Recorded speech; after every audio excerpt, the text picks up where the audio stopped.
ચાલુ કરી અને અત્યારે હું કોન્સ્ટેબલની એક્ઝામમાં ઉત્તીર્ણ થયો છું અને જેલ પ્રશાસન તરફથી મને 15,000 રૂપિયાની મદદ કરવામાં આવી અને આગળની પરીક્ષા માટે ખૂબ ખૂબ શુભેચ્છા પાઠવવામાં આવી અને જેલ પ્રશાસન કેદીઓના જીવન સુધારવામાં તેમજ બાળકોને આગળ વધારવામાં ખૂબ ખૂબ મદદ કરી રહી છે. હું છેલ્લા 8 વર્ષથી 302ના ગુનામાં આ જેલમાં છું. સારવાર માટે અહીંયા આવ્યો છું રાજકોટ જેલથી અને મારા બાળકને મેં પ્રોત્સાહન રૂપે જે આર્મીમાંથી મને ડિસિપ્લિન અને શિસ્ત શીખવાડ્યું હતું એ જ મળ્યું કે કપરા સમયમાં કોઈ પણ દિવસે હિંમત ન હારવી. છેલ્લા 3 વર્ષથી અમે જેલ પ્રશાસને 2 સ્કીમ લોન્ચ કરેલી હતી. એમાં એક નવી ઉમ્મીદ કરીને અને એક જીવનદીપ યોજના.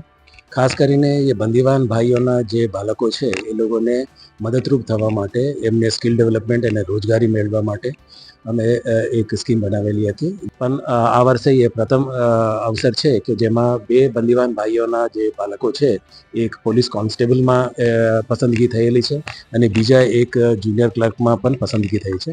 આવા જ અવનવા વિડીયો જોવા માટે ફોલો કરો ઇન સેકન્ડ્સ.